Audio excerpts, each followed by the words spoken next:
so excited that you are here. I have been waiting for this all day because, girl, we need to talk. I know you're probably wondering, what do we need to talk about? Girl, we have a lot to talk about, okay? You'll have to give me a second. Girl, I've been from one side of town to the other side. I have got to get out of these shoes. Oh, but it was just really important for me to have you come over tonight so we could talk.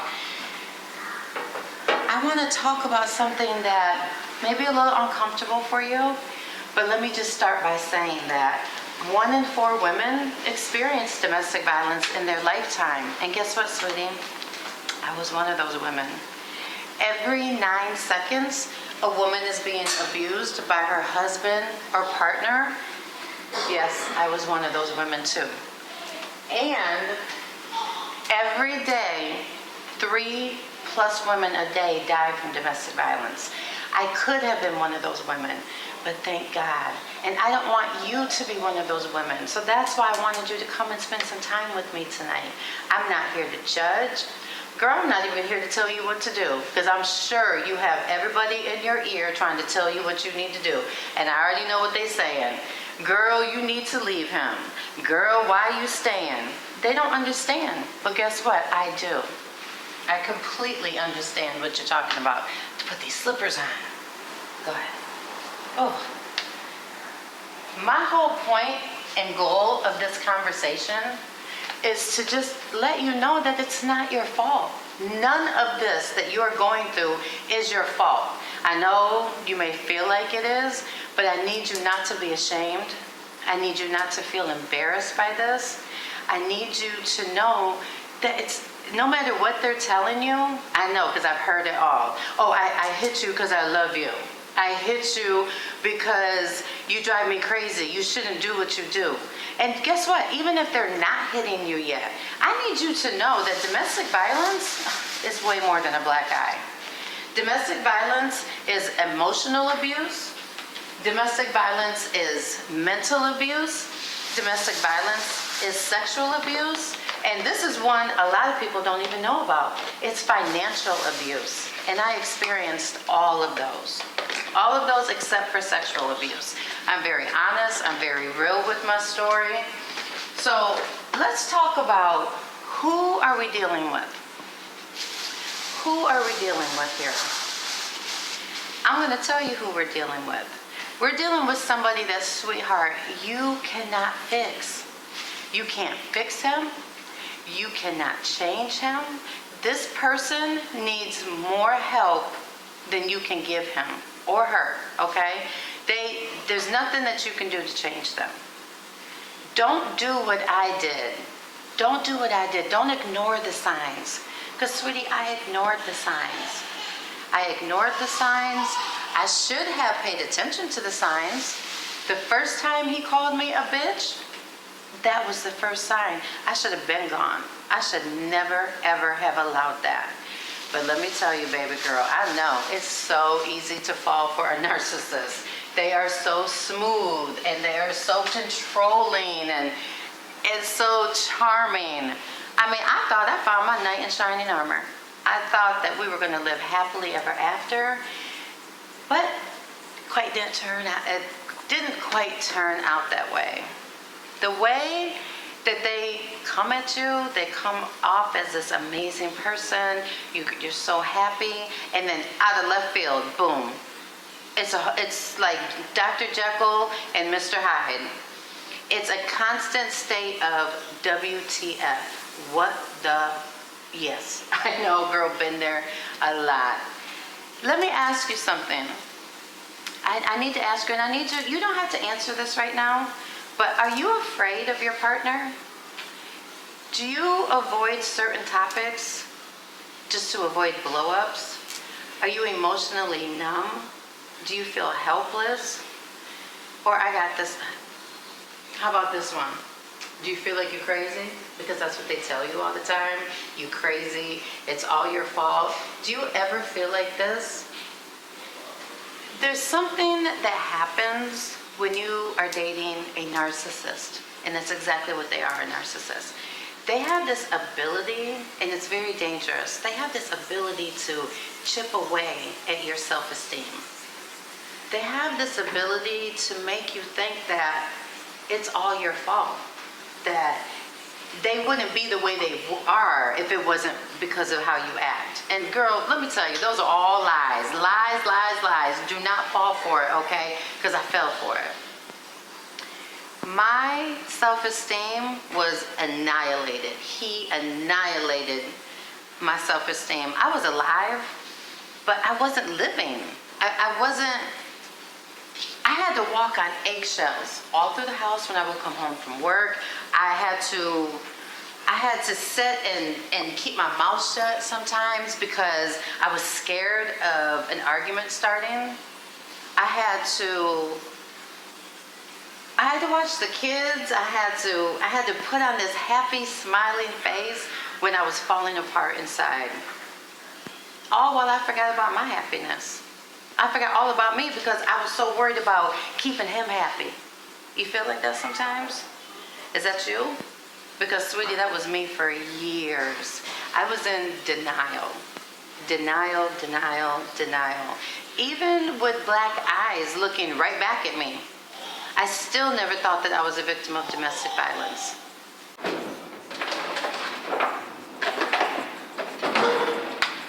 Those black eyes.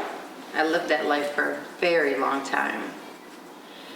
And you know, it's so insane to me because so many people think when they think of a battered woman that she has to be banged up and bruised up. Let me just tell you, just because you're not black and blue, that doesn't mean you're not being battered. Let me ask you something else. Does he or she hit you a lot or yell a lot or call you names? If you answered yes to, I got one here. What about, are they the king or queen of the blame game? Everything you do is your fault. Everything you do is your fault. Then, sweetie, guess what? I hate to break it to you, but you are in an unhealthy, toxic, abusive relationship. And girl, we have so much more to talk about, but I have got to get dinner ready for the kids. Let me get this together, get my life together, and I'm gonna meet you in the living room, okay? Just give me a few.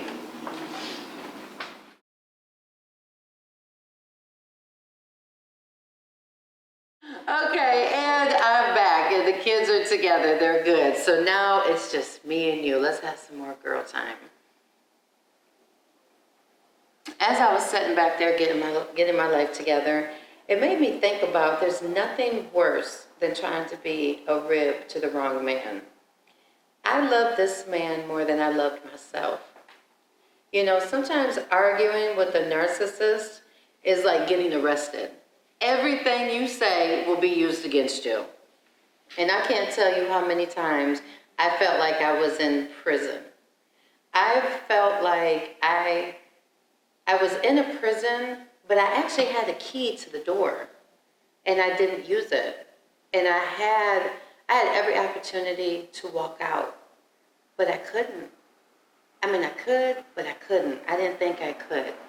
I kept telling myself for years that he's going to change. He's going to change. It's going to get better.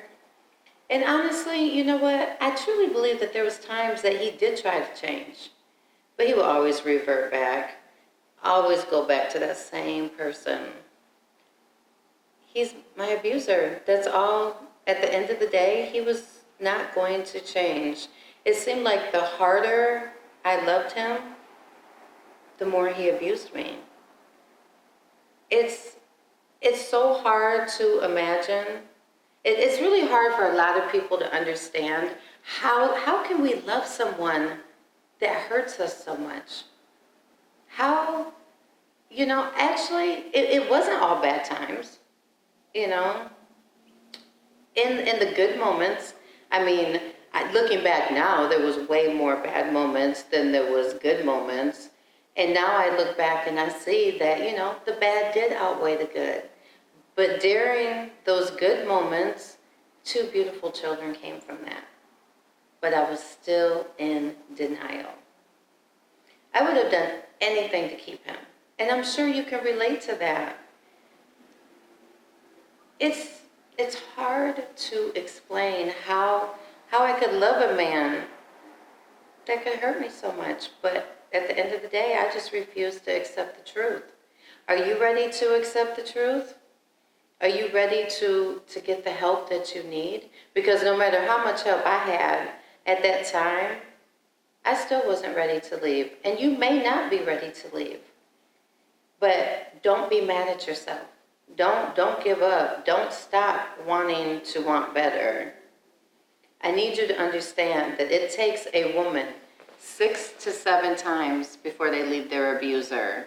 And honey, do me a favor, times that by 10, and that's how many times it took me to leave him. And they're gonna try and come back. They are going to try to come back once you leave. They're gonna try and get you back. I guarantee you. But I need you to know that there's a difference, baby. There is a difference in being needed and being beaten. Sometimes we feel like we're in control because they say, I need you back. I want you back.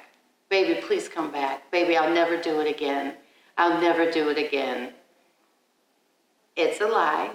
Trust me when I say it's a lie, because if they do it once, they're going to do it again. And you just need to come back to reality, because to me, I thought that the world of abuse, that was my reality. But I need you to understand that there's a way out, and it's time to go. There's times that I look back and I think about when I did leave. I have to share this with you, because there was a time that I finally had had it. I had absolutely had it, girl. I was done. I was gone. I do need to share with you, because I want you to know that I've been where you are. I've been where you are. I left many times. There was one time I left, and me and the kids, we moved into a house. I was so proud of myself. We moved into a house. I didn't have a stove. I didn't have a refrigerator. I didn't have nothing but 2 couches and a set of mattresses. But guess what we did have? We had a peace of mind. And let me tell you, baby, that is priceless. So I'm out on my own, and I remember, I was living in Detroit at the time. And I don't know if you know, but the winters in Detroit are savages. They're a beast. But this one particular winter that I left, I was so glad it was cold, because I had to keep our groceries in a plastic bag out on the back porch, but I didn't care. I did not care that we had to do that, because the kids were happy, I was happy. When I got my next check, I bought a little microwave, and then the next check, I bought us a little hot plate, and we were happy. But then I got scared. And so what did I do? I went back. And it's okay if you leave and you go back. If you leave and you go back, sometimes, like I said, it takes a woman 6 to 7 times, and it took me way more than that. So don't get mad at yourself if you go back. It's just, it's part of the cycle, okay? But if you can leave and stay out, once you get out, please, please don't stop. Don't stop. You got this. You can do this, okay? Looking back now, I could have did it without him. But he had just kind of got into my head to the point to where I didn't think I could. And like I said, they will have you in a constant state of what is going on. And that's kind of where I was at for so long, until I had my aha moment. It took me a long time to get to that aha moment. It took me years to get to that aha moment. And I don't want it to take you years, because there was a whole life of happiness waiting for me. But when I got to that aha moment, it took me almost losing my life. It took me almost losing my daughter's life, because we were downtown having a good time. I had already left, tried to make it work, came back, baby, let's try to make this work. And so I went back, and we went out one night, had a great time, but then guess what? I said something he didn't like. So it blew up into an argument. We're driving down 94, and out of nowhere, boom, that left hand came while I was driving. And my 1.5-year-old daughter was in the back seat. that left hand came again. And you know, it's so ironic that it was always the left hand.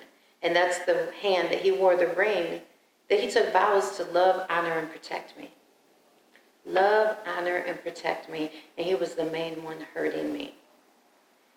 So we get off the freeway and he tells me, let me out, let me out. Girl, I was so ready to let him out. I pulled over on the side of the road. He jumps out of the car.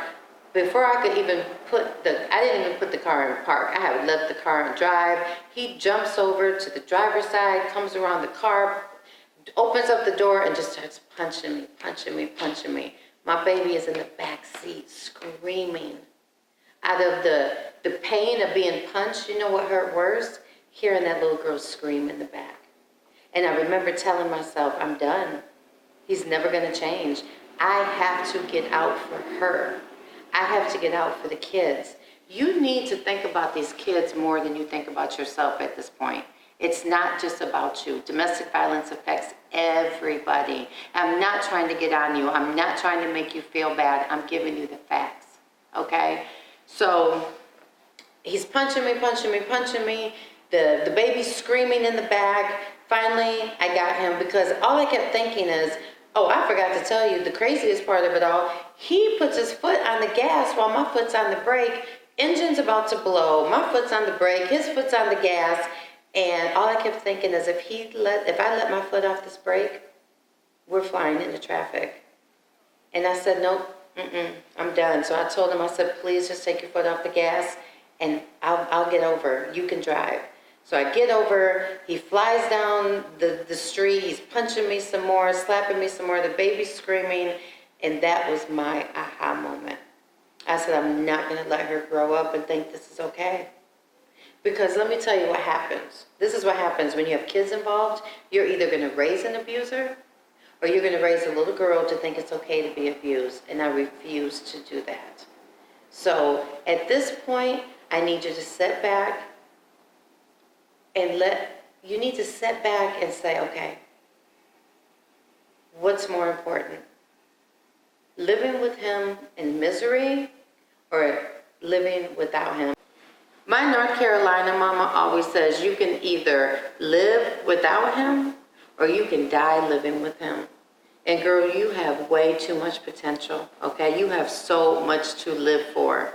If you have children, please, please, please, I cannot stress this enough.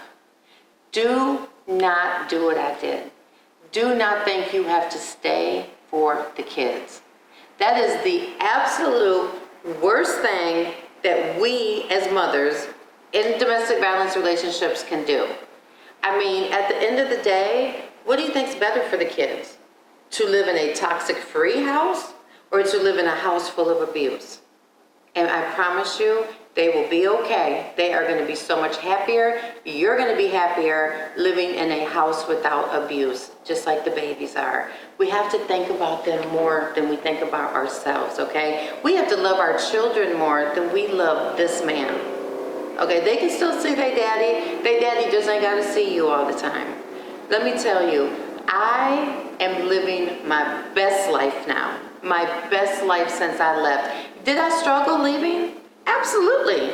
I'm not going to tell you it's going to be an easy road. I'm not going to tell you once you leave, tomorrow's going to be a great day. No, it doesn't happen overnight. But guess what? It does happen. I promise you, it does happen. You can do this. You can do this. And guess what? You got me, okay?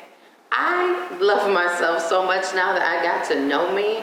I have so much strength right now. I will loan you some of my strength, girl. We will get through this together, okay? Let's do this together. If you feel you're alone, it's over. You're not alone anymore. You got me, okay? There's so many resources out there that I didn't know about. You got this, girl. You got this. I promise you.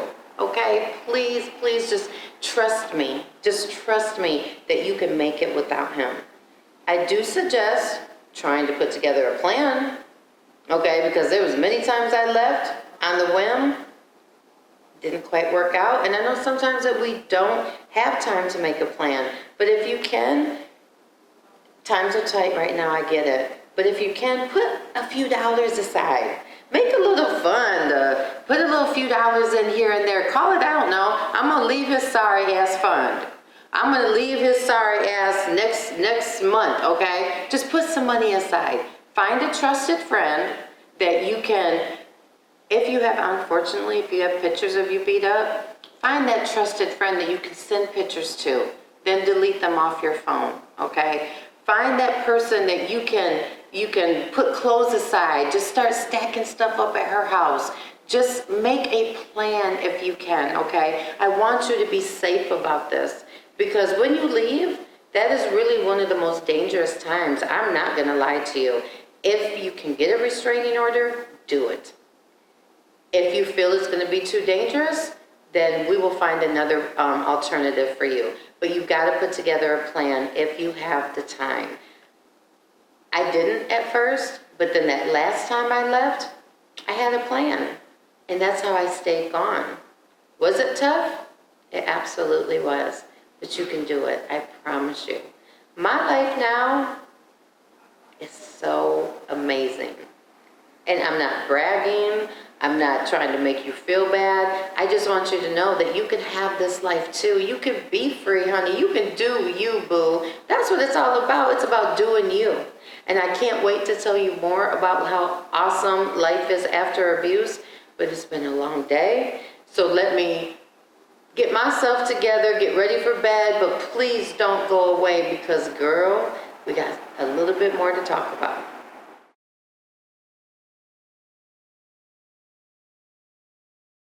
And here we are, life after abuse. It's so amazing. It's so peaceful and comfortable, kind of like my bed. I like to call this seeking your shine and finding your bling.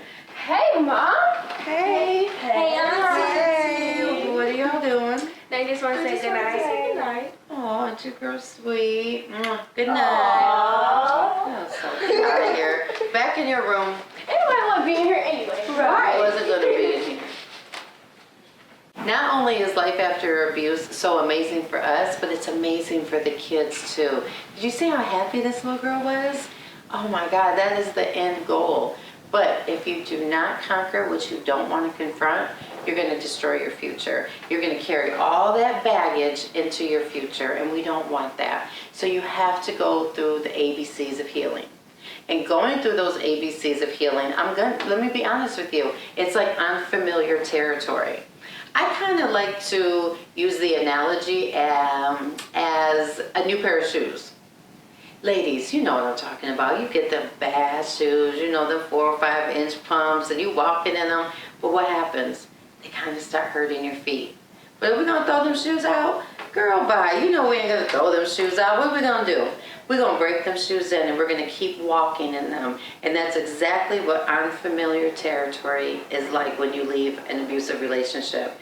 Each step, it might hurt, but as you keep walking and keep walking, it gets easier and it gets less painful. And next thing you know, you done broken them shoes and you slaying those sidewalks, boo. You are slaying those sidewalks. You're slaying life.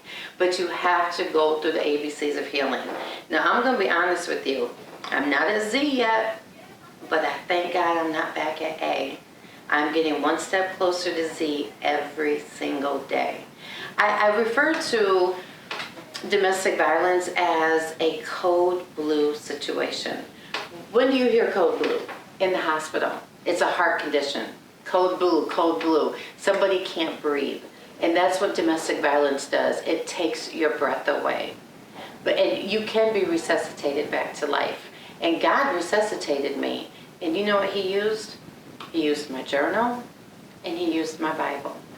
And my journal was my safe place. I need you, and I'm going to suggest very strongly to get a journal because that's where I could write out all my feelings. I could write out everything I was going through every day, and nobody could judge me. It was kind of like my safe zone. And you need that safe zone. So get you a journal. I need you to get a journal because that's going to be your safe place. Nobody can judge you. Nobody can tell you that your feelings are wrong. Nobody can tell you that you shouldn't feel this way. And that's what I did. Girl, I'm on like my, I think, 8th journal now. And it's been, how long has it been since I left this man? 12 years. And I'm on my 8th journal. about to go into my ninth journal, and writing for me was an outlet. I need you to find that what was it that made you feel happy before you got into that abusive relationship? Do something for you. I remember when I moved out when I finally left him for the last time, and when I moved into my apartment, you know what I did? I left dishes in the sink one night because I could. Because that was his biggest pet peeve, was the house was always a mess. He said no one in our house was clean. I mean, he was like a drill sergeant when it came to the house being clean. But so what I did is I left dishes in the sink, and I woke up the next morning and I didn't have anybody yelling at me because there was dishes in the sink. To me, that was so empowering. So that's part of my journey of healing. I had to do something that was a little scary, and it was, as little as it may be, it was leaving dishes in the sink. And then God started dealing with me on the power of forgiveness. I'm not saying that you have to tell him that you forgive him or her, whoever hurt you. Forgiveness isn't so much for the other person, it's more so for you. And I want you to know what forgiveness is not. It's not forgetting. I'm not telling you to forget.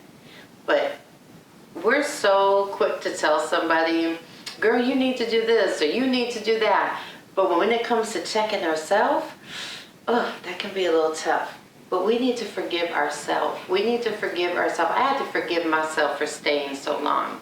I had to forgive myself for subjecting the kids to everything that they saw. All their nights of crying when I was crying too. I had to forgive myself for that. I had to literally address the wound.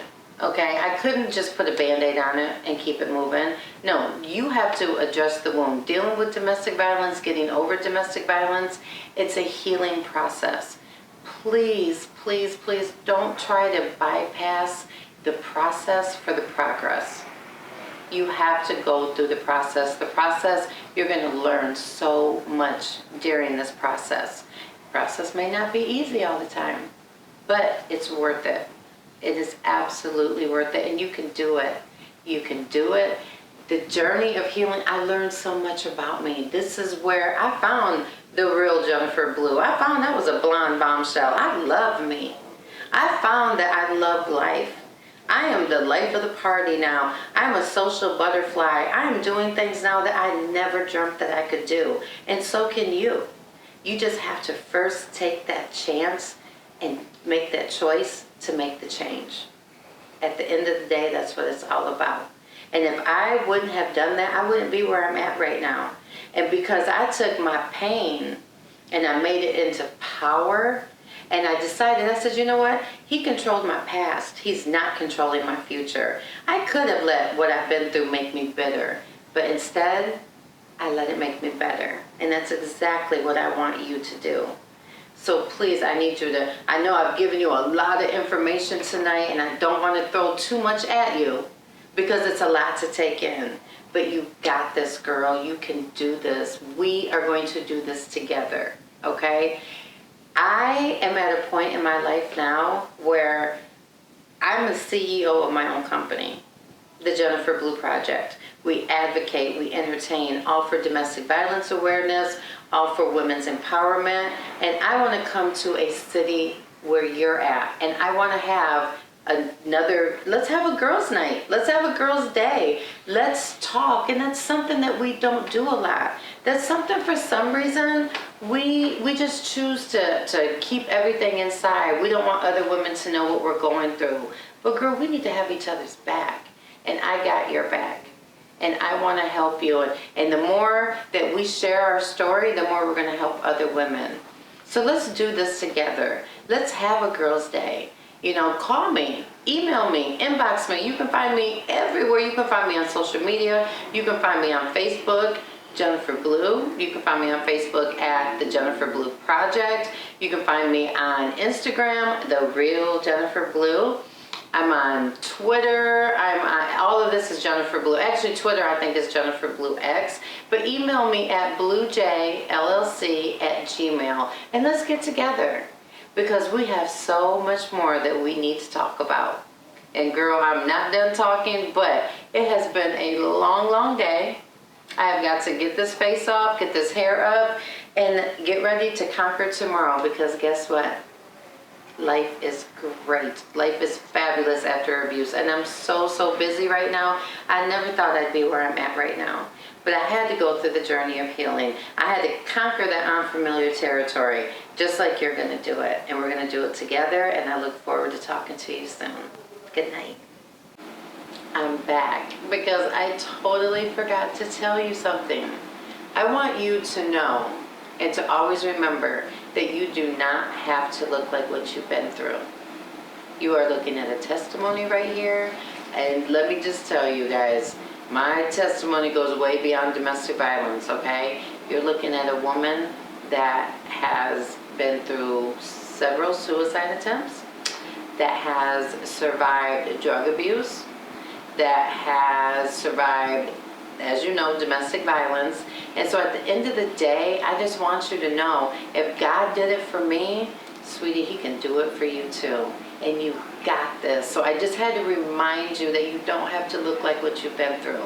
So once again, we are going to meet up again because, girl, we still got so much more to talk about. But I just wanted you to know that you don't have to look like what you went through, what you've been through, what you're going through, and there is life after abuse, and girl, it is a fabulous one.